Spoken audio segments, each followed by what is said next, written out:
ఆ రీతిగా ఇరువైపులా సైనికులు ప్రద్యుమ్ని పరాక్రమాన్ని ప్రశంసిస్తూ ఉన్న సందర్భం నందు ప్రద్యుమ్ని పరాక్రమాన్ని ఉభయ సైన్యాలు కొనియాడుతూ ఉన్న సమయంలో సాలుడు శ్రీకృష్ణుడి మరి ఒక కుమారుడైన సంబునిపై ఎన్నో బాణాలు ప్రయోగించి మిక్కిలి నొప్పించాడు.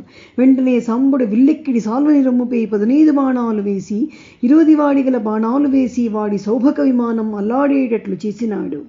పరీక్షిత్ రాజేంద్ర, రధికులలో ఉత్తముడైన గదుడు రాహుముఖాన్ని పోలిన భీకర బాణసమూహాలను ప్రసరింపజేసి శత్రువుల శిరస్సులను ఆ బాణాలకు గుత్తులుగా గూర్చి పైకెత్తి చూపుతూ పరాక్రమ ప్రదర్శనమనే ఆటలో ఆసక్తుడై ఉండినాడు.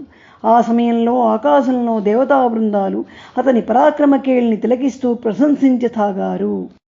భూనాథ, శ్రీకృష్ణుని సోదరుడైన సాత్యకి తీవ్రమైన కోపంతో చతురంగముల సహితమైయున్న సాల్వుని సౌభక విమానమని చీకట్లను మిరుమిట్లు కులుపుచున్న సూర్యకిరణాలను పోలిన వాడి బాణాలచే పటాపంచులు కావించాడు. అతని పరాక్రమాన్ని ఇరువైపులున్న సైనికులు మిగిలిన ప్రశంసించినారు. భానువిందుడు అహంకరించిన శత్రుపక్ష సైన్యమనే అరణ్యాన్ని తీక్షణమైన దావానల వంటి తన బాణసముదాయంతో దహించి చూర్ణం చేసి వైచాడు. అలాంటి అతని ధనుర్విద్యా కౌశలాన్ని తిలకించిన ఆకాశంలోని దేవతల సమూహము తమ తమ మనస్సులలో ఎంతగానో మెచ్చుకొన్నారు. రుక్మిణీతనుడైన చారుదేశుడు కోపంతో విజృంభించి వాడి అయిన బాణపరంపరను ప్రయోగించి సాలుని సేనానుల్ని అందరినీ మారిదేగిన రీతిగా సంహరించి ఉత్సాహంతో గట్టిగా సింహగర్జన చేశాడు. శుకుడు సమర విజయకాంక్ష గలవాడై తన భుజబలాన్ని చూపర్లు పొగిడే విధంగా శౌర్యాతిశయంతో బాణాలు ప్రయోగిస్తూ శత్రువుల బలాలను నశింపజేశాడు. బలభద్రుని తమ్ముడైన సారణుడు శత్రుసైన్యాలు భీతిల్లేటట్లుగా ఉగ్రరూపుడై ఉత్సాహంతో సమీపించి బల్లెములు, బాణాలు, ఈటెలు, గదలు, కత్తులు మొదలైన ఆయుధాలను నిరంతరము ప్రయోగిస్తూ సానుని సేనలోని గుర్రాలను, ఏనుగులను, రథాలను ఖండించి వేశాడు. సైనికులను సంహరించి యమపురికి పంపివేశాడు. మహావీరుడైన అక్రూరుడు, ఆయన సోదరులు గొప్ప భుజబల పరాక్రమముతో మెరసి చక్రప్రాసాది అనేక ఆయుధాలను ప్రయోగించి విరోధులను వధించారు. పరీక్షిన్ మహారాజా, రధికోత్తముడైన కృతవర్మ భూపతి బాణాలచే శత్రువీర్ల కవచాలను భేదించి వాళ్ళ శరీరాలను పెక్కుగాయాలు గావించి ముక్కలు ముక్కలుగా నరికివేయసాగాడు. అది అద్భుత కృత్యమని శత్రు సైనికులు సైతం పొగడసాగారు. వారిలో కొందరు విరోధులు భయం చేత పారిపోతుండగా యుద్ధధర్మాన్ని అవలంబించి కృతవర్మ వారిని చంపక విడిచిపెట్టాడు. అప్పుడు సాల్వుడికి చాలా కోపం వచ్చింది. అతడి సౌభక విమానం తన మాయాప్రభావంతో విజృంభించింది. పరీక్షిన్ మహారాజా, ఆ సౌభక విమానం తన మాయాప్రభావంతో ఒకమారు ఆకాశంలో కనబడుతుంది, ఒకమారు భూమి మీద నిలుస్తుంది, ఒకమారు కొండ శిఖరం మీద వర్తిస్తుంది, ఒకమారు సముద్ర మధ్యంలో విహరిస్తుంది. ఒక సమయంలో ఒక్కటిగాను, మరుక్షణంలో అనేక రూపాలతోనూ ప్రత్యక్షమవుతుంది. ఒకమారు చుట్టూ ప్రాకారంతో చూపట్టుతుంది, ఒకమారు ఏమీ లేకుండానే కనపడుతుంది, ఒకమారు కొరవి త్రిప్పినట్లుగా భయంకరంగా దర్శనమిస్తుంది. ఈ రీతిగా ఆ విమానం శత్రువులు కలవరపడేటట్లు పెక్కు విధాలుగా తిరిగింది. ఇలా సౌభక విమానం విజృంభించేసరికి అంతకుముందు యాదవ సైన్యం వల్ల భీతి చెందిన తన సైన్యాన్ని సాల్వుడు మళ్ళీ యుద్ధోన్ముఖం చేయగలిగాడు. అప్పుడు సాల్వుడు యాదవ సైన్యం మీద అగ్నిజ్వాలల్లాంటి బాణాలను ఎడతెగకుండా ప్రయోగించాడు. అయినా ఆ సైన్యం చెదరక బెదరక వెనుకంజ వేయక ధైర్యంతో నిలిచి యుద్ధం చేసింది. ఆ సమయంలో ఇరుపక్షాల యోధులు అలసిపోకుండా పౌరుషంతో పోరాడారు. అప్పుడు పేరుమోసిన యోధుల మధ్య ద్వంద్వ యుద్ధం ప్రారంభమైంది. మునుపు ప్రద్యుమ్నుని బాణాల చేతనొచ్చిన సాల్వుని మంత్రి ద్యుముడనేవాడు గదను ధరించి ప్రద్యుమ్నుణ్ణి ఎదుర్కొన్నాడు. నేర్పరితనము, బలపరాక్రమాలు వెల్లడి కాగా ద్యుముడు గదతో ప్రద్యుమ్నుని వక్షం పగిలేటట్లు మోదాడు. ఆ దెబ్బతో అతడు మేను గగుర్పొడవుగా చేతిలోని శస్త్రాలను రథం మీద వదిలి కనులు మూతలు పడి మూర్ఛపోయాడు. యుద్ధధర్మం తెలిసినవాడు, నీతిశాస్త్ర పారంగతుడు, దారుకుని కుమారుడు అయిన సారథి రథాన్ని మరలించి రణభూమి నుండి ప్రక్కకు తోలుకొని పోయాడు. కొంచెం సేపటికి ప్రద్యుమ్నుడు మూర్ఛ నుండి తేరుకొన్నాడు. ప్రద్యుమ్నుడు సారథిని ఇలా మందలించాడు: కృష్ణుడు బలరాముడు ఎగతాళి చేసేటట్లుగా, శత్రువులు నవ్వేటట్లుగా రణభూమి నుండి రథాన్ని తప్పించి అపకీర్తి తెచ్చావు. యదువంశంలో పుట్టిన వీరకుమారులు పరాక్రమహీనులే. ఈ విధంగా యుద్ధరంగం నుంచి ఎప్పటికీ తొలగి వెళ్లరు అని పలుకుతున్న ప్రద్యుమ్నునికి సారథి ఇలా సమాధానమిచ్చాడు. శత్రువుల చేత రథికుడు బాధింపబడినప్పుడు సారథి దెబ్బతిన్నప్పుడు రథికుడు సమయానుకూలంగా పరస్పరం సంరక్షించుకోవడం గొప్పదైన యుద్ధ ధర్మం. కాబట్టి నీవు చింతింపక శత్రువుల్ని జయించడానికి ప్రయత్నించు. సమధర్మాన్ని గురించి సారథి ఆ విధంగా వివరించగా వినిన రథి గొప్పగా భుజబలం సమకూడిన వీరుడైన ప్రద్యుమ్నుడు సారథి పలికిన సమర నీతి వాక్యాలకు సంతోషించాడు. వెంటనే విల్లెక్కు పెట్టి ధనుష్టంకారంతో శత్రు సమూహాలని భయభ్రాంతుల్ని చేస్తూ ద్యుమునిపైకి తన రథాన్ని నేర్పుతో వేగంగా తోలించాడు. ఆ రీతిగా నిపుణతతో రథము మీద వేగంగా ద్యుముణ్ణి సమీపించినవాడై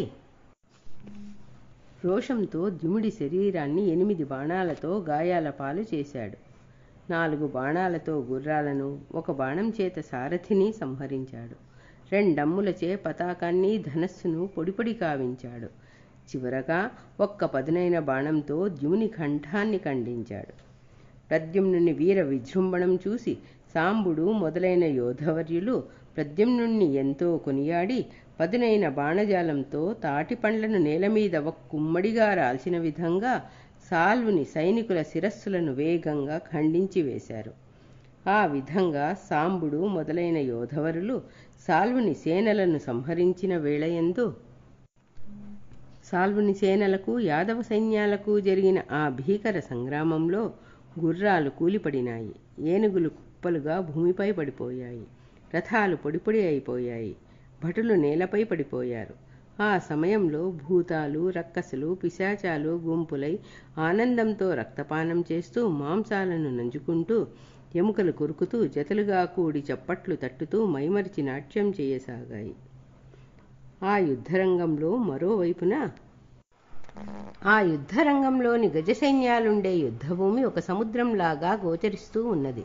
ఖండించబడ్డ ఏనుగుల గండభాగాలే మొసళ్ళు, పొడవైన తొండాలే సర్పాల సమూహాలు, ఏనుగుల అరికాళ్లే తాబేళ్లు, ఏనుగుల దంతాలే ముత్యపు చిప్పలు, కుంభస్థలాల నుండి జారిపడిన ముత్యాలే సముద్రమందలి రత్నాలు, ఏనుగుల తెగిపడ్డ తోకలే జలగలు, విడివడిన ఏనుగుల మెడల భాగాలు కప్పలు, ఏనుగుల మెదడు సముద్రంలోని బురద, ఏనుగుల శరీరాల నుండి బయల్పడిన ప్రేవులే సముద్రమందలి పవడపు తీగలు, ఏనుగుల శరీరాల నుండి వెలువడిన నరాలే సముద్రపు పాచితీగలు, ఎముకల నడుమ నుండే మూలుగే నురుగుల గుంపులు, పొడిపొడి అయిన ఎముకలే ఇసుక దిబ్బలు, ఏనుగుల శరీరాల నుండి పారిన రక్త సమూహాలే సముద్ర జలములు, ఏనుగులు ఒరిగిపడుచూ కావించిన ఆర్తనాదాలే సముద్ర తరంగాలు గొప్ప ధ్వనులు.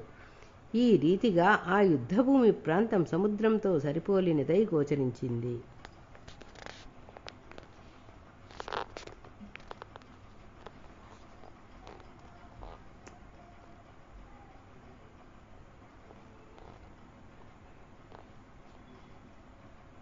ఈ విధంగా యాదవుల సేనలు, సాల్వుని సేనలు ఒకరిని మరొకరు జయించాలనే పట్టుదలతో గూడిన కోరికతో తూర్పు పడమర సముద్రాలు పోరాడినట్లు 27 దినాలు అతి భీకర రీతిని యుద్ధం చేశాయి. ఆ సమయంలో ఇంద్రప్రస్థపురము నుండి ద్వారకకు వస్తూ మధ్య మార్గంలో కానవచ్చిన అపశకునాలను పరికించి శ్రీకృష్ణుడు సారథి అయిన దారుకునితో ఇలా అన్నాడు: చూచావా దారుక, ఆకాశంలోనూ భూమి మీద మహాభయంకరంగా అపశకునాలు గోచరిస్తున్నాయి.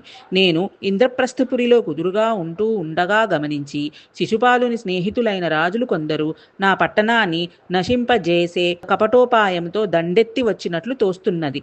రథాన్ని వేగంగా పోనీ. అలాగా శ్రీకృష్ణుడు ఆజ్ఞాపించగానే దారుకుడు అతి త్వరగా తేరును పోనిచ్చాడు. ద్వారకను సమీపించిన వాసుదేవుడు శత్రుసేనలతో తలపడి యుద్ధం చేస్తున్న యాదవ సైన్యాలను ఆకాశ మార్గంలో మాయాప్రభావంతో మోగిస్తూ యదువీరులకు సాధ్యం కాకుండా ఉన్న సౌభగ విమానాన్ని, అదుపులోనున్న సాల్వుణ్ణి చూశాడు. వాని సమీపాన్ని రథాన్ని తోలించాడు. శ్రీకృష్ణుణ్ణి వీక్షింపగానే యాదవసేనలు పరమానందం పొందాయి. చైతన్యం కోల్పోయి దైన్యంతో ఉన్న తన సైన్యాన్ని పరికించి సాల్వుడు పూనికతో విజృంభించాడు. నిప్పురవ్వలు అన్ని వైపులా చెదిరిపడుతుండగా, ఆకాశంలో మంటలు ప్రసరిస్తూ ఉండగా, చిరుగంటలు ధ్వనులచే దిక్కులు నడిమి ప్రదేశమంతా వణుకుతుంటే, మహాభయంకరమైన శక్తి అనే దివ్యమైన ఆయుధాన్ని సాల్వుడు శ్రీకృష్ణుని సారథి అయిన దారుకుని పైకి విసిరివేసినాడు. అది చుక్క తెగిపడుతున్నట్లుగా రాసాగింది. వెలుగులీనే ఒకానొక నక్షత్రం ఆకాశంలో నుండి తెగిపడిన రీతిగా వేగంగా దారుకుని మీదకు దూసుకొని ఆ దివ్యశక్తి వస్తుండగా, దాన్ని శ్రీకృష్ణుడు ఒక్క బాణంతో మధ్య మార్గంలోనే పొడి పొడిగా చేసి నేలపైన రాలేటట్లు చేశాడు.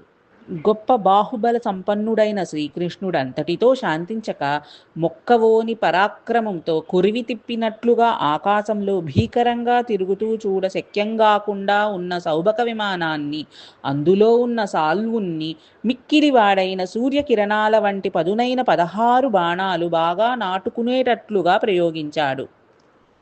సాల్వుడు మిగుల కోపించి తన ధనస్సును మేఘం ఉరిమినట్లుగా ధ్వనింపచేస్తూ శ్రీకృష్ణుని ఎడమ భుజంలో నాటుకునేట్టుగా వెడల్పు మొనలు గల బాణాలను వేగంగా ప్రయోగించాడు. ఆ దెబ్బకు తెగువన కోలిపోయిన శ్రీకృష్ణుడు శార్ంగం అనే తన వింటిని రథంపై జారవిడిచాడు. అందుకు ఆకాశంలో ఉన్న దేవతలు భీతిల్లి చూడసాగారు. శ్రీకృష్ణుడు వింటిని తేరుపై జారవిడిచినందుకు ప్రకృతి ఎందలి భూతాలు హాహాకారాలు చేశాయి. అంతలో ఆయన సాల్వుని బాణాల వలన కలిగిన బాధ నుండి తేరుకొన్నాడు. అది గమనించిన సాల్వుడు భుజశౌర్యం ప్రేరేపిస్తుండగా శ్రీకృష్ణుణ్ణి చూచి యుద్ధోత్సాహంతో ఇలా పలికాడు: కృష్ణ, నా మిత్రుడు శిశుపాలుడు కోరిన కన్యకైన రుక్మిణిని నీవు నీతిమాలిన వాడవై అన్యాయంగా స్వీకరించావు. అది చాలక ధర్మజుని సభాస్థలిలో ఏమరపాటున ఉన్న అతణ్ణి పగపూని ఆగ్రహంతో సంహరించావు. అటువంటి కలుషాత్ముడివైన నీవు నేడు రణరంగంలో నిలిచి నాతో పోరాడాలి.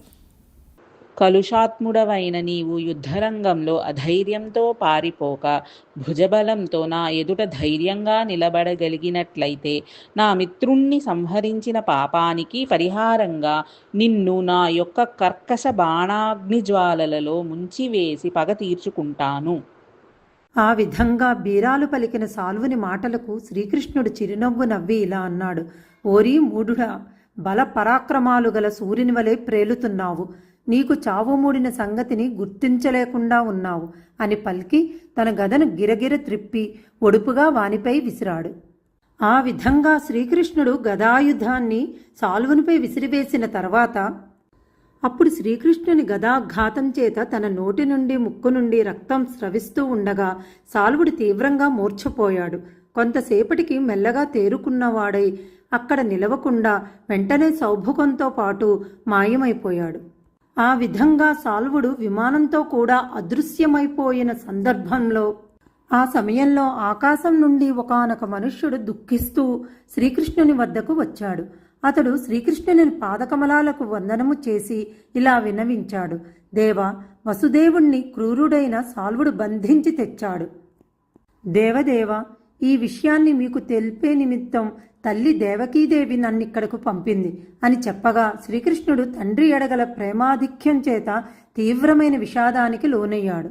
దేవ దానవ గంధర్వ మానవ శ్రేష్ఠులైన వారికి కూడా జయింపరాని బలదేవుడు జాగరూకతతో కాపాడుతూ ఉండగా హీనబలుడైన సాల్వునిచే తండ్రియగు వసుదేవుడు ఎలాగును పట్టిపడినాడో కదా అనుకుంటూ వాసుదేవుడు ఆశ్చర్యంతో ఆలోచింపసాగాడు. ఇంకను అలా అనుకుంటూ మనస్సు వికలత పొందగా దైవ నిర్ణయాన్ని తప్పించడానికి ఎవరికైనా ఏ విధంగానైనా సాధ్యం కాదు కదా అని దుఃఖిస్తూ విచారంతో పలుకుతూ ఉండగా ఆ సాల్వుడు తన మాయాబలాన్ని ప్రదర్శింపసాగాడు. అంతలో సాల్వుడు మరలా కనిపించాడు. మాయా వసుదేవుణ్ణి కల్పించి బంధించుకుని వచ్చాడు. కృష్ణ, వీడే మీ తండ్రి. నీ ఎదుటే వీని శిరస్సును ఖండించి వేస్తాను. ఇక నువ్వు ఎవరి కోసం బతుకుతావు? బలం కలవాడవైతే రక్షించుకో అని పరుషంగా దుర్భాషలు పలుకుతూ ఖడ్గాని జడిపిస్తూ కల్పిత వసుదేవుని శిరస్సును త్రుంచి ఆ తలతో పాటు ఆకాశంలో సౌభుక విమానంలోకి వెళ్ళిపోయాడు. ఆ దృశ్యాన్ని చూచిన శ్రీకృష్ణుడు సాధారణ మనుష్యుని వలె కొంతసేపు అత్యంత దుఃఖంలో మునిగిపోయాడు. అప్పుడు తన సైన్యంలోని ప్రముఖులు కొందరు సందర్భోచితాలైన పలుకులతో ధైర్యపరుస్తూ కర్తవ్యాన్ని గూర్చి ప్రబోధించారు. అదంతా సాల్వుని మాయా విద్యా ప్రభావమేనని శ్రీకృష్ణుడు తెలుసుకోగలిగాడు.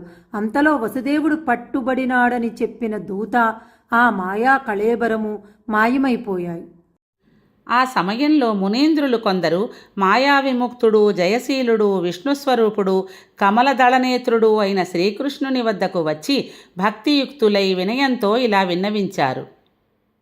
పాపరహితుడవైన పుండరీకాక్ష, సమస్త మానవులు సంసారమనే పలు రకాలై ఉండే దుఃఖ సముద్రంలో మునిగి గట్టు చేరజాలక కొట్టుమిట్టాడుతున్న వేళలో నిన్ను ధ్యానించి ఆ దుఃఖాలను నివారింపచేసికొంటూ ఉంటారు. అటువంటి సద్గుణాలకు నిలయుడవై, దేవతలందరకు ముఖ్యాధారుడవై, పరబ్రహ్మస్వరూపుడవై, పరమయోగీంద్రులకు సైతం అందరానటువంటి ఉత్కృష్టమైన చిదానంద స్వరూపంతో ప్రకాశిస్తూ ఉండే నీవెక్కడ?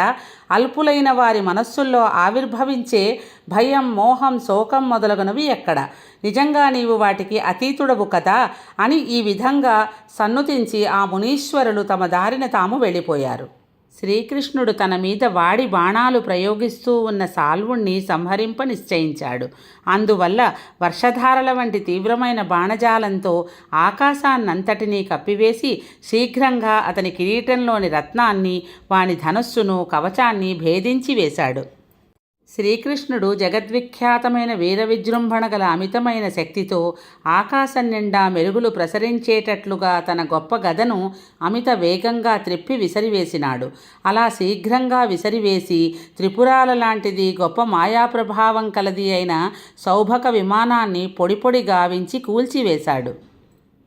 ఆ విధంగా శ్రీకృష్ణుడు తన గదాయుధపు దెబ్బచేత మయుడు నిర్మించిన మాయా విమానాన్ని పొడిపొడి గావించి సముద్రంపై రాలిపడేటట్టు చేశాడు. అప్పుడు సాల్వుడు కోరలు పెరికిన క్రూర సర్పంలాగా పౌరుషం నశించి మాయాశక్తిని కోల్పోయి చిన్నబోయి ఉన్నవాడైనప్పటికీ తగ్గని పరాక్రమంతో ఆకాశం నుండి కిందకి దిగినాడు. కోపం వహించి, ఓ రాజా, సాల్వుడు ఆగ్రహంతో వజ్రాయుధం వంటి భీకరమైన గదను ధరించి శ్రీకృష్ణుణ్ణి ఎదుర్కోవడానికి వచ్చాడు. వెంటనే శ్రీకృష్ణుడు తన ఖడ్గంతో గదను పూనియున్న వాని చేతిని కఠోరమైన రీతిలో ఖండించి వేశాడు. శ్రీకృష్ణుడు అంతటితో ఆగక ప్రళయకాల సూర్యమండల ప్రభలను వెదజల్లుతూ ఉండే అజేయమైన సుదర్శన చక్రాయుధాన్ని చక్కగా చేతిలో ధరించి సాల్వరాజుపై ప్రయోగించాడు.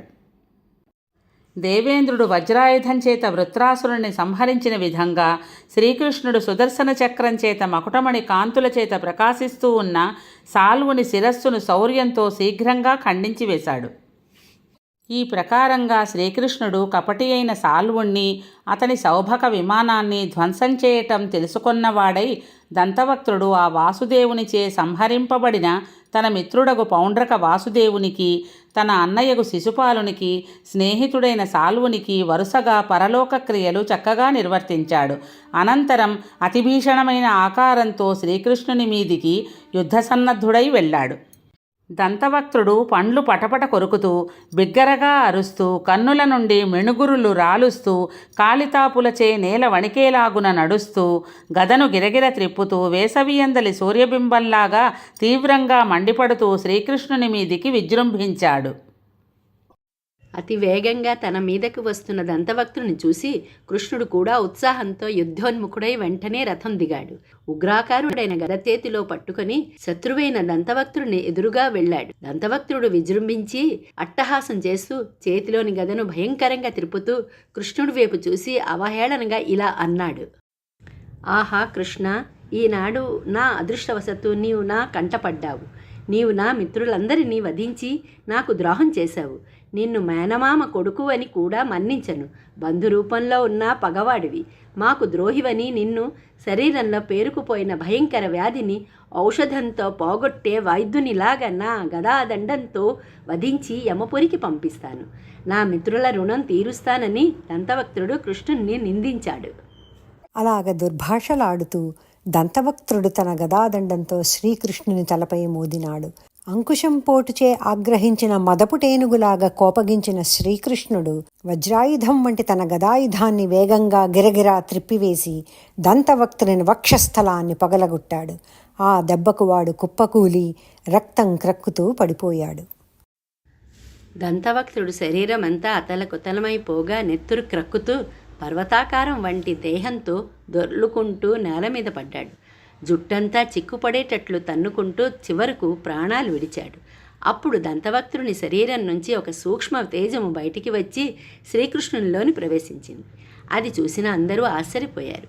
ఆ సమయంలో అన్నైన దంతవక్త్రుని మరణం చూసిన విదూరథుడు కోపవేషంతో కళ్ళ నుండి నిప్పులు రాలుస్తూ ప్రళయకాలంలోని అగ్ని జ్వాలలలాగా మహాభయంకరంగా ఉన్న కత్తిని ధరించి కృష్ణుని మీదకి వచ్చాడు. విదూరథుని విజృంభణ చూసిన శ్రీకృష్ణుడు తన సుదర్శన చక్రాన్ని వాడిపై ప్రయోగించాడు. సుదర్శనం విదూరథుని తలను త్రుంచి మరలా శ్రీకృష్ణుని చేతిలోకి వచ్చి చేరింది.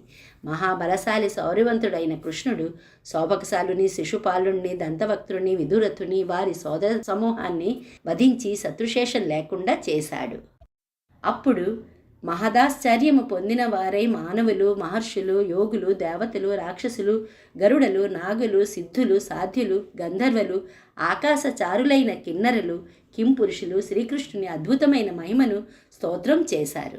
అప్సరసల నృత్యాలు చేస్తూ ఉండగా, దేవతలు పుష్పవర్షాలు కురిపిస్తూ ఉండగా, దేవదుందుభులు బ్రహ్మాండంగా మ్రోగుతూ ఉండగా, యదువృష్ణి వీరవరులు అనుసరించి నడువగా, వందిమాగధులు తమ విజయగాథల గీతాలను ఆలపిస్తూ ఉండగా, వాసుదేవుడు మహావైభవంతో శుభముహూర్తంలో చక్కగా అలంకరింపబడిన ద్వారకా నగరం ప్రవేశించాడు. ఆ విధంగా యోగీశ్వరులకే ప్రభువైనవాడు, సమస్త లోకాలకు నాథుడైనవాడు అయిన కృష్ణుడు సుఖంగా కాలం గడిపాడు. పరీక్షిణ్ మహారాజా బలరామదేవుడు కౌరవ-పాండవ యుద్ధం త్వరలో ప్రారంభం కానున్నదని తెలుసుకున్నవాడై ఇరుపక్షాలకు సమానంగా కావలసినవాడు కాబట్టి తీర్థయాత్రలు చెయ్యాలనే నెపంతో ద్వారక నుండి తరలి వెళ్ళాడు. ఆ విధంగా బలరాముడు తీర్థయాత్రలకు బయలుదేరి మొదట ప్రభాస తీర్థానికి వెళ్ళి పుణ్యస్నానం ఆచరించి ప్రీతితో దేవతలకు, ఋషులకు, పితృదేవతలకు తర్పణాలు వదిలాడు. బ్రాహ్మణోత్తములు వెంటరాగా సరస్వతీ నది, బిందు సరోవరం, వజ్రతీర్థం, విశాలా నది, సరయూ నది, యమున, గంగా మున్నగు పుణ్యనదుల్లో స్నానాలు చేసి దేవ, ఋషి, పితృగణాలకు తర్పణాలు నిర్వహించాడు. బ్రాహ్మణ శ్రేష్ఠులకు సంతర్పణలు చేశాడు. అనంతరం సమస్త లోకాలకి స్తుతిపాత్రమైంది సకల ముని సమాజానికి నివాసము అయిన నైమిషారణ్యంలోకి ప్రవేశించాడు. ఆ సమయంలో ఆ మునీశ్వరుడు సుదీర్ఘకాలికమైన సత్రయాగాన్ని నిర్వహిస్తున్నారు. వారందరూ బలరామునికి భక్తితో ఎదురేగి వినయంతో స్వాగతం పలికి అతిథి సత్కారాలు ఆచరించారు. అందుకు ఆనందించి బలరాముడు సపరివారంగా ఆసీనుడైనాడు. ఆ సమయంలో తక్కిన మునులలాగా తనకెదురేగి వచ్చి నమస్కారాది సముచిత కార్యాలను చెయ్యకుండా ఉన్నతాసనం మీద అలాగే కూర్చుండిన ప్రజ్ఞాసుముపేతుడైన సూతుడు తనను చూచి లేవనందుకు బలరాముడు కోపించాడు. వెంటనే అచ్చటి ఋషులను చూచి ఇలా పల్కాడు: వీడు మహర్షుల సభలో తానే పెద్దగా భావించి దురభిమాని అయినాడు. వ్యాసుని వద్ద కొన్ని కథలు గాథలు నేర్చుకుని విద్వాంసుడినని విర్రవీగుతున్నాడు. విద్య ఇలాంటి అల్పులలో గర్వాన్నే పెంచుతుంది గాని సత్వగుణాన్ని పెంపొందించదు కదా. ధర్మాన్ని సంరక్షించేందుకై అవతరించిన మాకు ఇలాంటి దుష్టుల్ని శిక్షించడం అవశ్య కర్తవ్యం అని పలుకుతూ తన చేతిలో గల దర్భపోచ యొక్క కొనతో సూతుణ్ణి సంహరించాడు. అది చూచి అక్కడి మునీంద్రులందరూ హాహాకారాలు చేశారు. అనంతరం బలరామునితో ఇలా పలికినారు: మహానుభావ బలరామ, మాకందరికీ పురాణాలు వివరిస్తూ ఉన్న ఈ సూతునికి శ్రేష్టమైన బ్రహ్మాసనాన్ని మేమే ఏర్పరిచాము. అందువల్లనే నీవు వచ్చినప్పుడు ఈతడు బ్రహ్మాసనం నుండి దిగలేదు. నీ మనస్సుకు ముందుగా ఈ విషయం తెలియకుండా ఉంటుందా? దుష్టులను సంహరించే స్వభావం గల బలరామదేవా, తెలిసి నీవు బ్రహ్మహత్యాపాతానికి పాల్పడినావు. ఈ పాప నివారణకు తగిన ప్రాయశ్చిత్త కార్యాన్ని వెంటనే ప్రారంభించవలసింది. అంతేగాక పరమ పవిత్రుడవైన నీవే ధర్మాన్ని తప్పితే ఇక మాన్పగలవారెవరు? కాబట్టి నీవు ప్రాయశ్చిత్తం చేసుకోకపోతే ధర్మానికి మనుగడ ఉండదు కనుక నీవు ఇందుకు అనుగుణమైన ప్రాయశ్చిత్తాన్ని ఆలోచించు. అప్పుడు బలరాముడు వాళ్లతో ఇలా అన్నాడు: తొందరపడి ఈ పాపం చేశాను. దీనికి ప్రతిక్రియను మీరే తెలపగలరు. నా యోగమాయా ప్రభావం చేత సూతుణ్ణి బ్రతికించి దీర్ఘమైన ఆయుర్దాయం గల గొప్ప బలవంతునిగా చేస్తాను. అది మీకు సమ్మతమేనా అన్నాడు. అప్పుడు ఋషులు ఇలా అన్నారు: దేవా, నీ అస్త్ర ప్రభావానికి మృత్యుదేవతకు మాకు ఎటువంటి లోటు వాటిల్లకుండే విధంగా చేయవలసింది. అప్పుడు బలరాముడు మరలా ఋషులతో ఇలా పలికినాడు: పరీక్షణ్ మహారాజా, ఉదాత్త చరితుడైన బలరామదేవుడు నిశ్చయ భావంతో ఋషులను ఉద్దేశించి ఇలా పలికినాడు: ఆత్మా వై పుత్రనామాసి అనే పవిత్రమైన వేదవాక్యం ప్రసిద్ధమై ఉన్నది కదా. అందువలన విద్వత్ శ్రేష్ఠులైన మునీంద్రులారా, నేను బ్రతికిస్తున్న ఈతని పుత్రుడు నేటి నుండి అధికమైన బలం, పరిపూర్ణమైన ఆయుస్సు, మంచి ఆరోగ్యం, చక్కని విద్యా ప్రావీణ్యం కలిగిన వాడై ఈ లోకంలో ప్రకాశిస్తాడు. బలరామదేవుడు సూతుణ్ణి అతని పుత్రుని రూపంతో బ్రతికించి మళ్ళీ ఇలా అన్నాడు: నేను మీ ఎడల తెలియక చేసిన ఈ అపరాధం శాంతించే విధంగా, అందుకు ప్రాయశ్చిత్తంగా మీకు మిగల ఇష్టమైన ఏదైనా ఒక కార్యాన్ని చేస్తాను, సెలవియ్యండి అని పలకగా ఆ మహర్షులు బలరాముని చూచి ఇలా అన్నారు: బలరామదేవ, ఇల్వలుండనే రాక్షసుని కుమారుడు పల్వలుడు. వాడు బలగర్వితుడై పట్టుబట్టి ద్వేషంతో ప్రతి ఒక్క పర్వన్నాడు వచ్చి మా యజ్ఞశాలల మీద మలమూత్రాలను, చీము నెత్తులను, మద్యమాంసాలను కురిపించి ఆ శాలల్ని పాడు చేస్తున్నాడు. కాబట్టి ఆ దుష్టరాక్షసుని సంహరించి మాకు సంతోషాన్ని కలిగించు. అటు పిమ్మట నిర్మల చిత్తంతో సంచరిస్తూ 12 మాసాలు భారతవర్షంలోని వివిధ పుణ్యతీర్థాల్లో పవిత్ర స్నానాలు ఆచరించు. అందువల్ల సమస్త పాపాలు తొలగిపోతాయి అని వాళ్ళు అంటూ ఉండగానే పర్వదినం వచ్చేసింది. పర్వదినం కావటం చేత నైమిసారణ్యంలోని మహర్షులు యజ్ఞకార్యానికి పూనుకోవటం పల్వలుడు పసిగట్టాడు. వెంటనే వచ్చి ఆకాశం నుండి రక్తాన్ని, మలమూత్రాలను, మద్యమాంసాలను నింపి పుణ్యాశ్రమాలను నానా బీభత్సం కావించాడు. ధూళితో, రాళ్లతో, మట్టిగడ్డలతో నిండిన సుడిగాలను వీచేలాగం చేశాడు.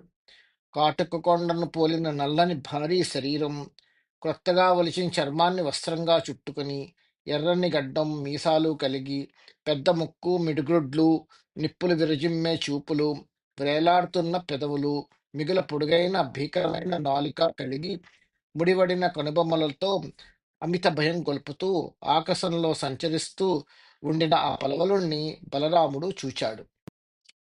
పల్వలుడనే ఆ రాక్షసుడి చేతిలో యమదండం లాంటి శూలాయుధం తీవ్రంగా చూస్తూ ఉంది. అతని దవడలు మానవరక్తం చేత బాగా తడిసి ఉన్నాయి. వాడు అత్యధికమైన యుద్ధోత్సాహంతో గోచరిస్తున్నాడు. వజ్రాయుధం లాంటి వాడి కోరల నుండి నిప్పురవ్వలు వెలువడుతూ దిగంతరాళాన్ని ఆవరిస్తున్నాయి. వాడి మెడలోని తలల ఎముకలు హారాన్ని బట్టి ప్రాణుల్ని చంపడమే వాడి స్వభావంగా వెల్లడవుతుంది. అటువంటి భయంకరాకారుడైన రక్కసుని బలరామదేవుడు చూచాడు. ఆకాశంలో కృతకాంతులను విరిజిమ్మే విధంగా గదను వేగంగా త్రిప్పుతూ పల్వలుడు తన మీదికి రావటాన్ని బలభద్రుడు గమనించాడు. వెంటనే రాక్షస సంహార కార్యంలో సమర్థాలైన రోకలి, నాగలి అనే తన 2 ఆయుధాలను స్మరించాడు. అవి తత్క్షణమే సూర్య సమాన తేజంతో బలరాముని ఎదుట ప్రత్యక్షమయ్యాయి. ఆ రీతిగా తాను సంకల్పించిన వెంటనే తన వద్దకు చేరిన, తన కార్యాన్ని సాధించే శక్తిమంతాలైన ఆయుధాలను 2 ధరించిన పిమ్మట బలదేవుడు ఆకాశంలో సంచరిస్తూ ఉన్న పల్వలుని కంఠానికి తన చేతి అందలి నాగల్ని తగిలించి క్రిందికి లాగినాడు. కుడి చేతిలోని రోకలతో వాని నడినెత్తిపై బలంగా మోదినాడు. ఆ దెబ్బకు పల్వలుడు దేవేంద్రుని వజ్రాయుధం వేటుకు రెక్కలు విరిగి పడ్డ కొండలాగా బుగబుగమని ధ్వనితో శరీరం నుండి నెత్తురు స్రవిస్తూ ఉండగా భూమిపై బోరగిల పడిపోయినాడు.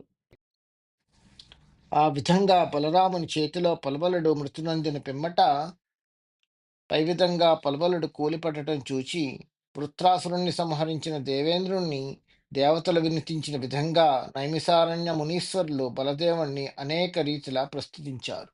నైమిషారణ్యంలోని మహర్షులు బలరామదేవుణ్ణి పుణ్యజలాలతో అభిషిక్తుణ్ణి కావించారు. సౌరభ్యాలు వెదజల్లే సుందర పద్మమాలికలతో అలంకరించినారు. అందమైన ఆభరణాలను, దివ్య వస్త్రాలను ప్రీతితో సమర్పించారు. మునీంద్రులకు ఆనందం కలిగేటట్లు బలరాముడు వాటిల్ని సముచితంగా ధరించాడు. నైమిషారణ్య మునీశ్వరులచే సమ్మానితుడైన బలరాముడు దేవేంద్రుని వలె భాసించాడు. బుద్ధిశాలి అయిన ఆయన ఆ ముని సమూహాన్ని వీడ్కొని విప్రోత్తములు కొందరు తనను సేవిస్తూ వెంటరాగా బలరాముడు కౌశికీ నదిలో స్నానం చేశాడు. అక్కడి నుండి వెళ్లి సరయూ నదిలో మునిగాడు. అటుపై ప్రయాగకేగి త్రివేణీ సంగమంలో దేవర్షి పితృతర్పణాలు నిర్వహించాడు. పులస్త్యాశ్రమం మీదుగా వెళ్లి గోమతీ నదిని దర్శించి గండకీ నదిని దాటి సంసార బంధమోచని అయిన విపాసలో పవిత్ర స్నానం చేసి శోణ నదంబులోనూ గయలోనూ మునకలు వేసి అటుపై గంగాసాగర సంగమ సందర్శనానంతరం మహేంద్ర పర్వతం చేరుకొన్నాడు. బలరాముడు క్షత్రియ కులాన్ని తునుమాడినవాడు, దయాది సమస్త సద్గుణాలకు నెలవైనవాడు, సజ్జనులకు అలంకారమైనవాడు, భృగువంశజాతుడు అయిన పరశురామస్వామిని మహేంద్రాచలం మీద సందర్శించాడు. బలరాముడు కుతూహలం వెలసిల్లగా పరశురామదేవుణ్ణి సందర్శించి వందనం కావించాడు. అచ్చటి నుండి మిగుల మనోహరమై ఉన్న సప్త గోదావరిని సందర్శించి అందులో పుణ్యస్నానం కావించాడు. సప్త గోదావరిని సందర్శించిన అనంతరం బలభద్రస్వామి కృష్ణవేణీ నదిని, పంపా సరోవరాన్ని తిలకించాడు. అటు పిమ్మట భీమరథీ నదీ వద్ద కరిగి అచ్చట నెలకొని ఉన్న సుబ్రహ్మణ్య స్వామిని సందర్శించాడు. ఆ తరువాత శ్రీశైలం, వెంకటాచలం, కాంచీపురి మొదలైన పుణ్యక్షేత్రాలను చూచి కావేరిని చేరి ఆ మహానదిలో పుణ్యస్నానం కావించాడు. తనను శరణు పొందిన ఆశ్రితులనే క్షీరసాగరానికి పున్నమచంద్రుడైన వాడు, పాపాలనే కాలకూటాన్ని కబళించే పరమేశ్వరుడు, రాక్షసుల సంపదలను ఉపసంహరించేవాడు, దేవతలచే వినుతింపబడిన అనంత నామధేయాలు కలవాడు, అద్వితీయమైన బుద్ధి విశేషం చేత మనోజ్ఞంగా భాసించేవాడు, సమస్త దేవతలకు సార్వభౌముడు, కావేరీ మధ్య దేశంలో వేంచేసి ఉన్నవాడు అయిన శ్రీరంగనాథుణ్ణి బలరాముడు భక్తి ప్రపత్తులతో సేవించాడు. బలరాముడు శ్రీరంగనాథుణ్ణి సందర్శించిన పిదప వృషభాద్రి, మధుర, సేతుబంధం దర్శించి అచ్చటి బ్రాహ్మణులకు 10,000 పాడి ఆవులను దానం చేశాడు. రామేశ్వరం మొదలైన ప్రసిద్ధ పుణ్యక్షేత్రాలను చూచి మలయాచలం ఎక్కి అగస్త్య మునీంద్రునికి అభివందనం కావించి కన్యాకుమారిని కాంచి గోకర్ణ క్షేత్రంలో పరమేశ్వరుణ్ణి సందర్శించాడు.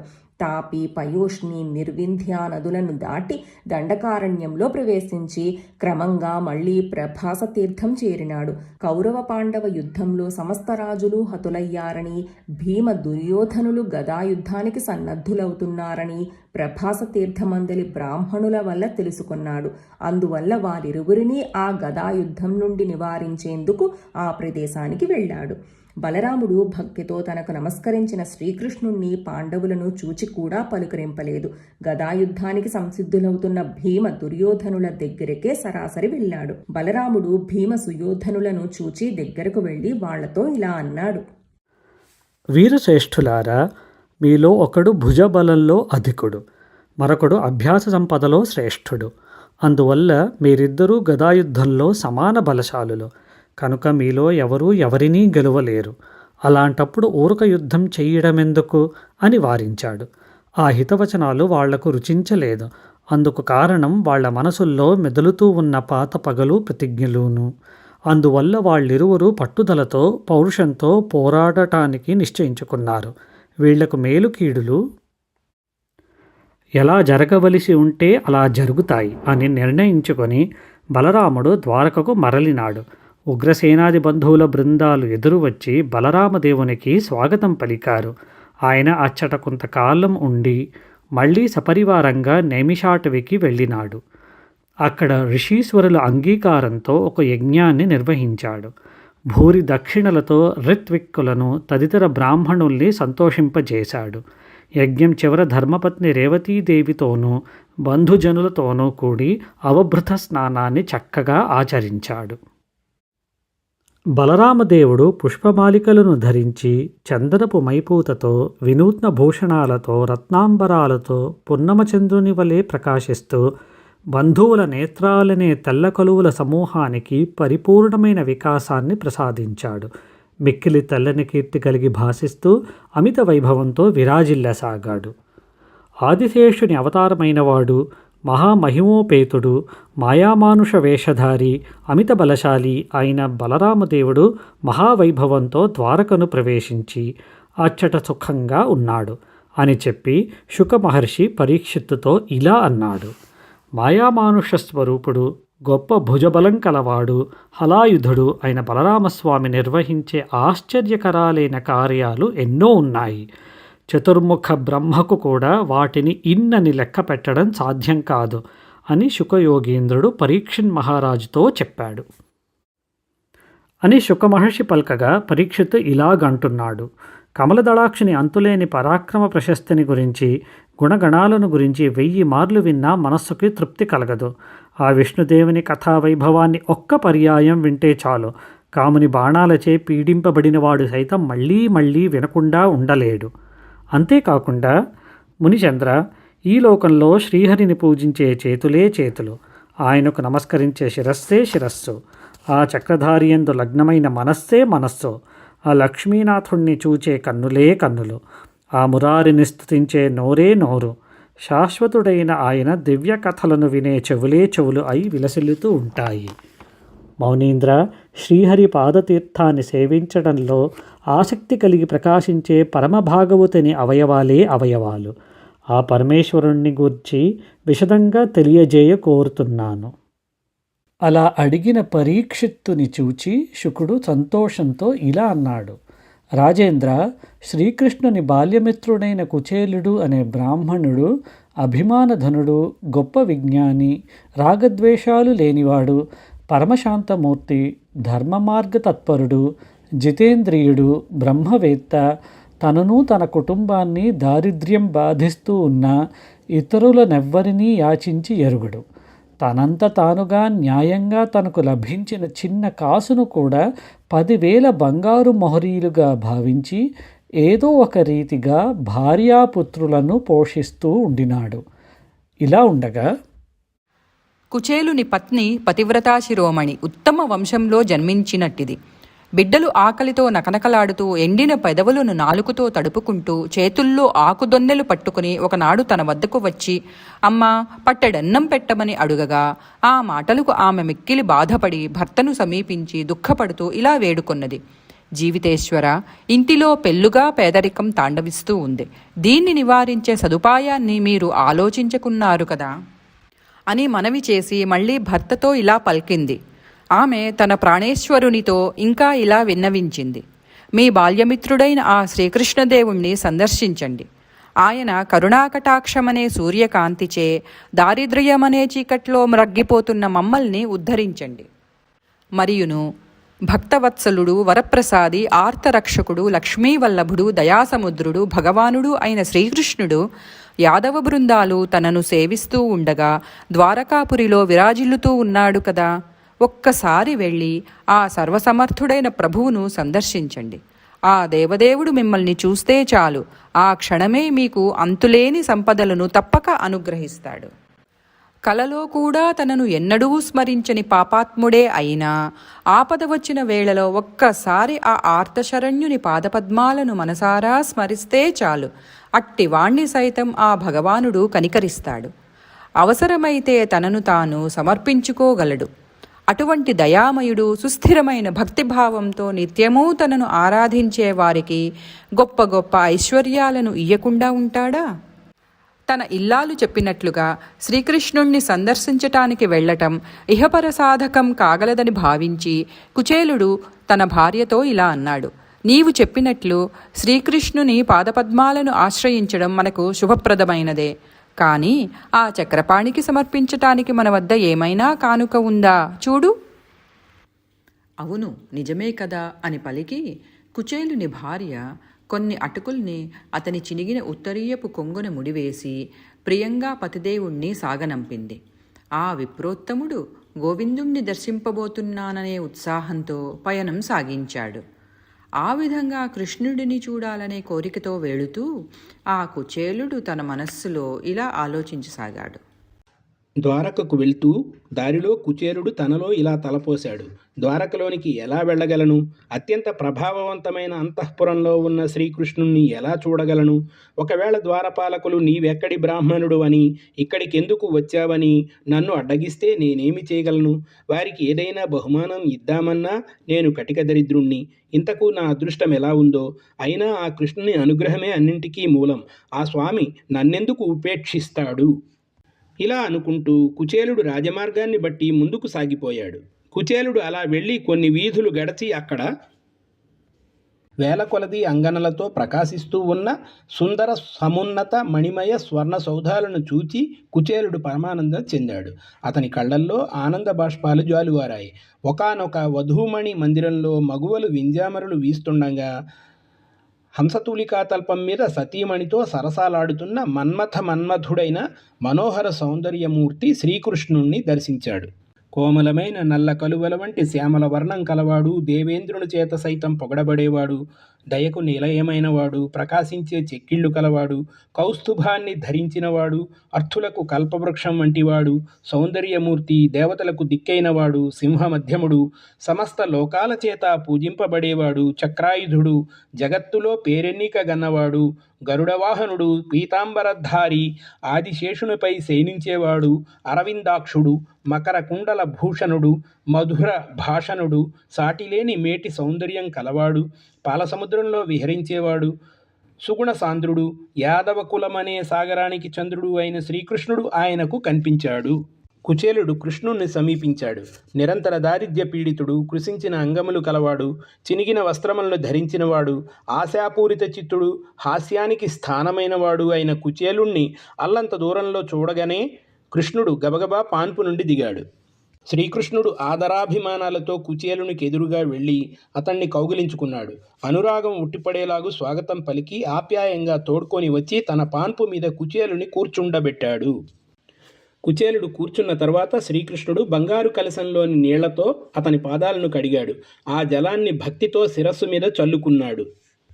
కస్తూరి, పచ్చకర్పూరము కలిపిన మంచి గంధం కుచేలుని శరీరానికి ప్రీతితో పూసి అగరు ధూపం వేసి మార్గాయాసం తీరేటట్లు స్వయంగా ఆప్తమిత్రునికి వీవన వీస్తూ మణిమయ దీపాలతో నివాళులర్పించాడు.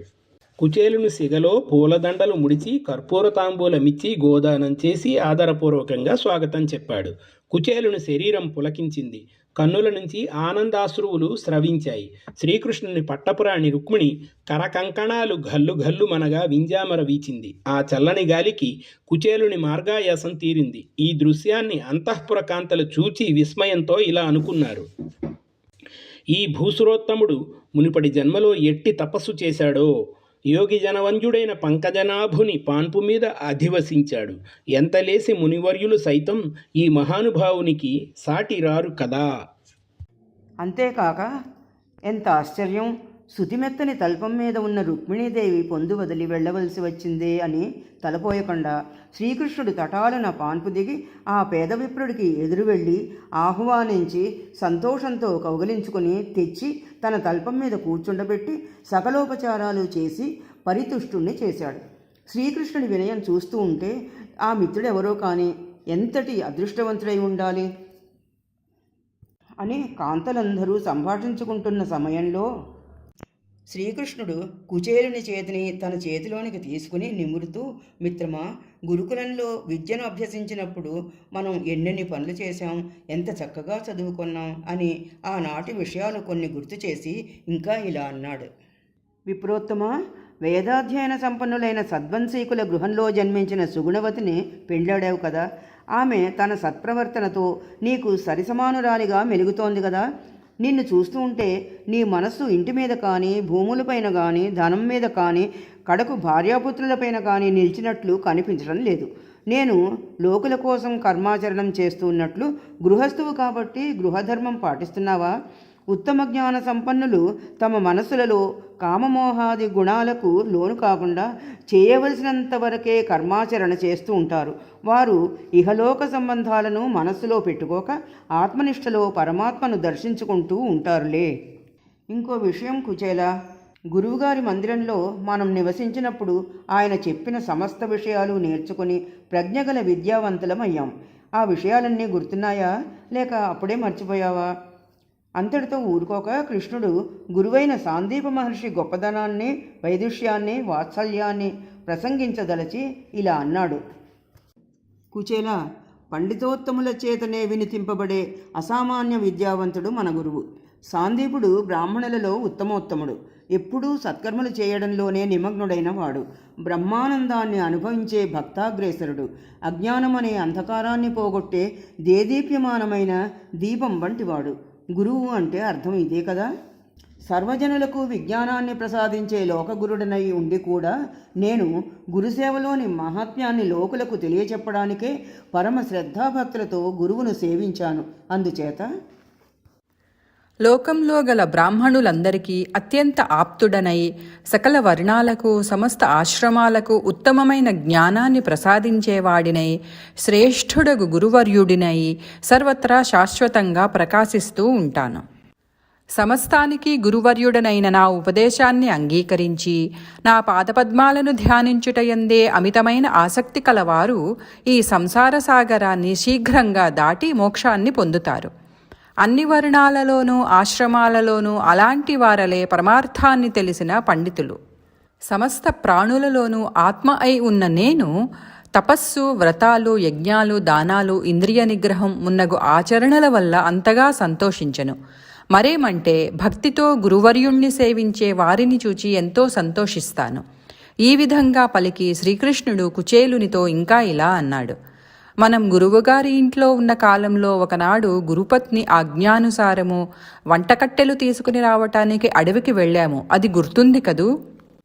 మనం అడవికి వెళ్ళిన ఆ వేళలో గొప్ప ధ్వనులతో ఉరుముతూ ఆకాశమంతటా కారుమబ్బులు ఆవరించాయి.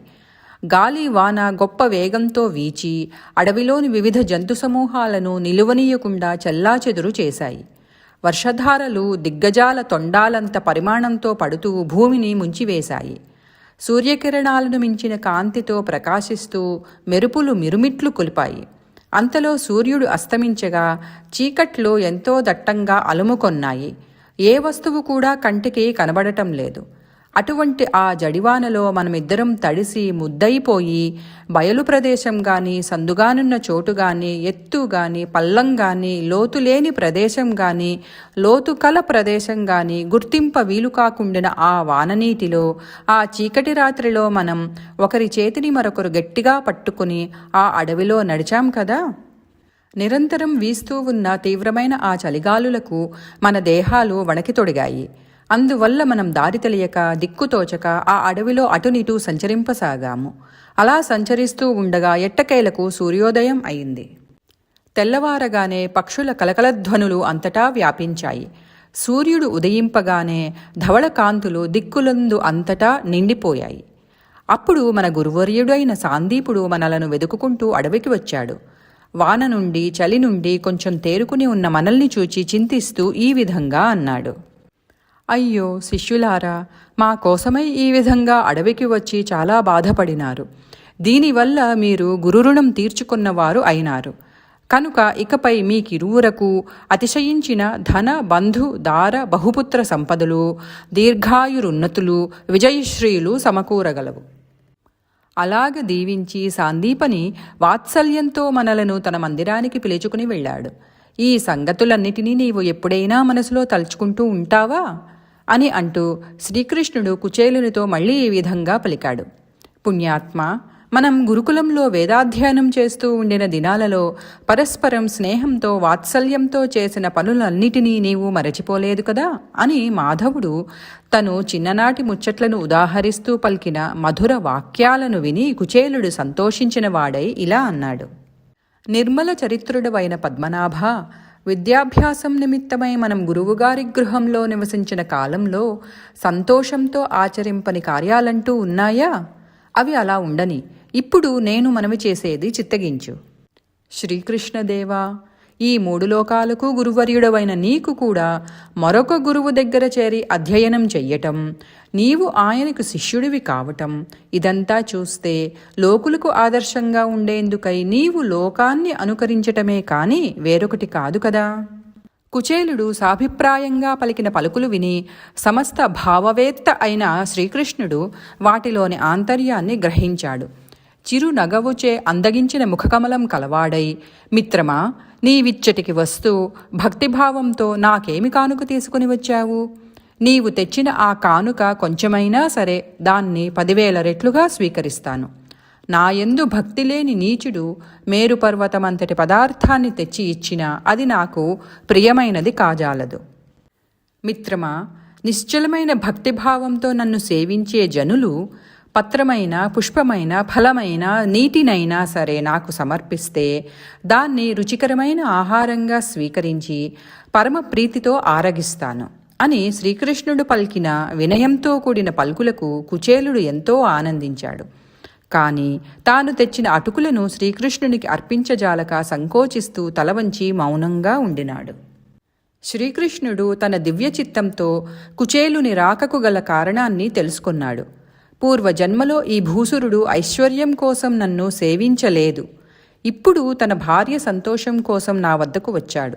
కనుక ఈతనికి ఇంద్రాదులకు సైతం లభించని అనేక సంపదలను ఈ క్షణంలోనే ప్రసాదించాలి అని భగవానుడు నిశ్చయించుకున్నాడు. కుచేలుని చినిగిన ఉత్తరీయం అంచులో ముడివైచి ఉన్న చిన్న అటుకుల మూటను గమనించి ఇదేమిటి అని అడిగి ఆ మూటను విప్పి ఒక పిడికెడు తీసుకున్నాడు.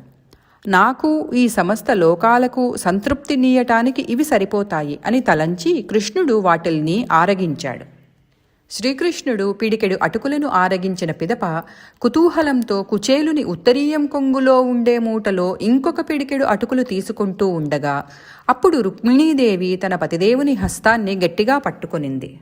ముల్లోకాలకు సమస్త సంపదలను అనుగ్రహించే దేవదేవుడవైన శ్రీకృష్ణదేవా, ఈతనికి సమస్త సంపదలను అందించటానికై ఇంతకు ముందు మీరు తినిన పిడికెడు అటుకులే చాలు, కాబట్టి ఇకపై భుజించకండి అని రుక్మిణీదేవి భర్తను వారించింది.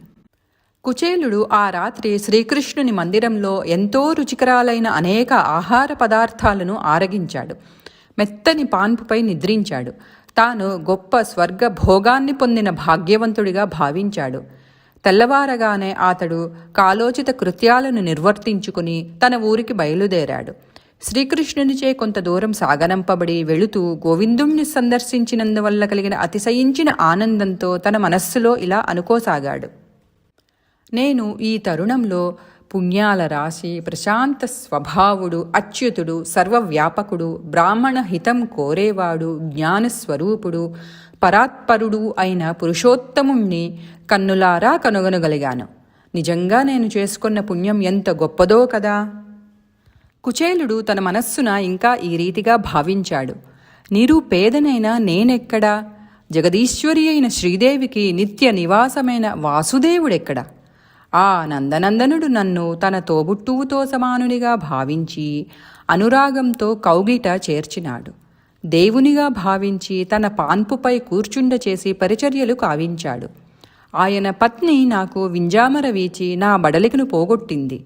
సాక్షాత్తు లక్ష్మీదేవి అయిన రుక్మిణిని సంభాళించిన అరచేతులతో ఆప్యాయంగా నా పాదాలు ఒత్తి ఆదరించాడు కదా. ఈ రీతిగా నన్ను ఆదరించిన శ్రీకృష్ణుడు నాకు ధనం ఏమాత్రం ఇవ్వలేదు. దరిద్రుడు సంపన్నుడైతే ఆ సంపద వల్ల అహంకారంతో అంధుడై తనను సేవించడని తలచినాడు కాబోలు. లేకుంటే ఆశ్రిత జనుల ఆర్తిని నివారించే ఆ అపార కృపా సముద్రుడు తన భక్తుడైన నన్ను సకల సంపదలతో పరిపూర్ణునిగా చేయకుండా ఉంటాడా? తప్పక చేసి ఉండేవాడే. కుచేలుడు పై రీతిగా తన మనస్సులో ఆలోచన చేస్తూ తన పురాన్ని చేరుకున్నాడు. కుచేలుడు తన ఎదుట సూర్యచంద్రుల ప్రభలతో ప్రకాశించే సువర్ణమయాలైన చంద్రకాంత శిలా నిర్మితాలైన భవనాలు, చిలుకలు, కోయిలలు, నెమళ్ళు మున్నగు వాటి కూజితాలలో విలసిల్లుతున్న ఉద్యానవనాలు, వికసించిన పలు రకాల పద్మాలతో, కలువ పువ్వులతో కన్నుల పండువ కావిస్తున్న సరోవరాలు, మణిమయ కనక కంకణాలు, రకరకాల భూషణాలు ధరించిన దాసదాసీజనులు కలిగి వెలుగొందే మహోన్నత మందిరాన్ని చూచి ఆశ్చర్యపడినాడు. ఇది ఏ పుణ్యాత్ముని నివాస భవనమో, సిరి సంపదలకు నిలయమై అపూర్వంగా ప్రకాశిస్తూ ఉందని కుచేలుడు భావించాడు. కుచేలుడు తన ఎదుట నూతనంగా గోచరించిన అపూర్వ సౌధాన్ని చూచి ఈ మహనీయ సౌధం ఏ పుణ్యాత్ముని నివాస మందిరమో కదా అని ఆలోచిస్తూ ఉండినాడు. ఆ సమయంలో దేవతా స్త్రీలను పోలిన యువతులు కుచేలుని వద్దకు వచ్చి ఈ మందిరంలోనికి వేంచేయండి అని ఇంపుగా పలుకుతూ మనోజ్ఞాలైన సంగీత, నృత్య, నాట్య వాద్యాలతో మంగళకరమైన శబ్దాలు ప్రసరిస్తుండగా వైభవోపేతంగా అలంకరించిన మందిరంలోనికి పిలుచుకొని వెళ్లారు. కుచేలుడు ఆ విధంగా యువతీమణుల వెంట అంతఃపురంలోనికి విచ్చేసిన పిదప ఆయన భార్య అయిన ఉత్తమ సతీమణి తన మనస్సునందు ఎంతో సంతోషించింది. పతివ్రతా శిరోమణి అయిన కుచేలుని ఇల్లాలు తన వల్లభుని రాకను తెలుసుకుని ఎంతో సంతోషంతో ఎదురువచ్చింది. మానవ రూపాన్ని ధరించిన మహాలక్ష్మిలాగా విలసిల్లుతూ ఉన్న ఆమె కడగన్నుల నుండి ఆనంద బాష్పాలు రాలుతుండగా భర్త పాదాలకు మనస్సులో నమస్కరించి భావంలో కౌగిలించుకునింది. దివ్యాంబరాలు దివ్యాభరణాలు ధరించి మన్మథుని బాణాలలాగా ఉన్న పరిచారికల సేవలందుకుంటూ ఐశ్వర్య శోభతో తులతూగుతూ ఉన్న తన ధర్మపత్నిని కుచేలుడు చూచి ఉత్తమ దంపతులైన కుచేలుడు ఆయన ధర్మపత్ని అన్యోన్యమైన అనురాగం విలసిల్లగా శ్రీకృష్ణుని కృపతో లభించిన అంతులేని ఐశ్వర్యంతో నిత్యానందాన్ని పొందుతూ ఎర్రని పద్మరాగమణులు తాపిన చిరుకంబాలు, తెల్లని స్ఫటిక శిలా నిర్మితాలైన గోడలు, గరుడపచ్చలు చెక్కిన నవరత్నాల వాకిళ్ళు, ఇంద్రనీలమణులు తాపిన గవాక్షాలు, చంద్రకాంత శిలా వినిర్మిత వేదికలు, హంసతూలికా తల్పాలు, సువర్ణమయాలైన శయనశాలలు, సిరులులికే ఉన్నత భద్రపీఠాలు, పల్లకీలు, ఆవశ్యకాలైన ఉత్తమ వస్తువులతో సమస్త సంభారాలతో పరిపూర్ణాలై విలసిల్లుతూ ఉన్న వాడలు, వీటన్నింటితో విరాజిల్లుతూ ఉన్న మందిరాన్ని కుచేలుడు ప్రవేశించి సతీ సమేతంగా సుఖంగా నివసిస్తూ మనస్సులో ఇంద్రియ వికారాలు కలుగకుండా ప్రవర్తిస్తూ తనలో తాను ఇలా అనుకొన్నాడు. ఇంతకాలం అంతులేని పేదరికం అనే దుఃఖ సముద్రంలో మునిగి ఉండిన నాకు చివరి దశలో ఈ ఐశ్వర్యం లభించింది. పరిశీలించినట్లయితే శ్రీకృష్ణుని దయావీక్షణం వల్లనే కదా నాకు క్రొత్తగా ఈ ఐశ్వర్యాలన్నీ సంప్రాప్తించాయి. ఈ సంపదలను కోరటానికే కదా కుచేలుడనైన నేను ఆ శ్రీహరి సన్నిధికి వెళ్ళటం. సంపదలను అర్థిస్తూ నేను ఆ శ్రీహరి వద్దకు వెళ్ళాను. ఆ దేవదేవుడు నా సంగతి తెలిసి కూడా నన్నేమీ అడగలేదు. నన్ను వీడ్కొల్పి సాగనంపి తరువాత నాకు ఈ సంపదలు ప్రసాదించి నన్ను వీటికి అధీశుణ్ణి చేశాడు. ఆయన ఎంతటి దయామయుడో కదా. అటువంటి దయామయుడైన పురుషోత్తముడు భక్తిభావ తత్పరులైన సత్పురుషులు సమర్పించిన వస్తువు కొంచెమైనా దాన్ని 1,000 రెట్లుగా భావించి స్వీకరించి భక్తజనులను ఆదరిస్తాడు అనటానికి నా వృత్తాంతమే నిదర్శనం. మలినమైన నా శరీరాన్ని, జీర్ణ వస్త్రాల్ని చూచి ఆ శ్రీకృష్ణుడు ఏమాత్రం ఏవగించుకొనక నా వద్ద నుండిన అటుకులను ప్రీతితో భుజించి నన్ను ధన్యుణ్ణి చేశాడు. ఇలా చెయ్యటంలో అచ్యుతుని నిర్హేతుక వాత్సల్యం వెల్లడవుతున్నది. అంతటి దయాసముద్రుడైన గోవిందుని చరణకమలాలపై పరిపూర్ణమైన భక్తి నాకు ప్రతి జన్మలోనూ కలుగుగాక అని ఈ రీతిగా భావించి హరిస్మరణ తత్పరుడై కుచేలుడు తన ధర్మపత్నితో కలిసి జీవించాడు. భోగాల ఎడల ఆసక్తి లేనివాడై రాగద్వేషాది ద్వంద్వాలకు అరిషడ్వర్గాలకు అతీతుడై నిర్వికారుడై హరిభక్తి సుధారసపానంతో తన్మయుడై భవబంధాలను పాసి మోక్షాన్ని పొందినాడు. దేవదేవుడు అఖిల భావవేత్త ఆశ్రిత వరదుడు అయిన వాసుదేవునికి బ్రాహ్మణులు దైవస్వరూపాలు. అందువల్లనే భూలోకంలో బ్రాహ్మణుల కంటే వేరొక దైవం లేదు. పరీక్షిన్ మహారాజా, శ్రీకృష్ణదేవుడు కుచేలుడనే విప్రపుంగవుణ్ణి చరితార్థుణ్ణి కావించిన పవిత్ర చరిత్రను విన్న సత్పురుషులకు ఇహపర సుఖాలు, హరిభక్తి, యశస్సు సంప్రాప్తిస్తాయి.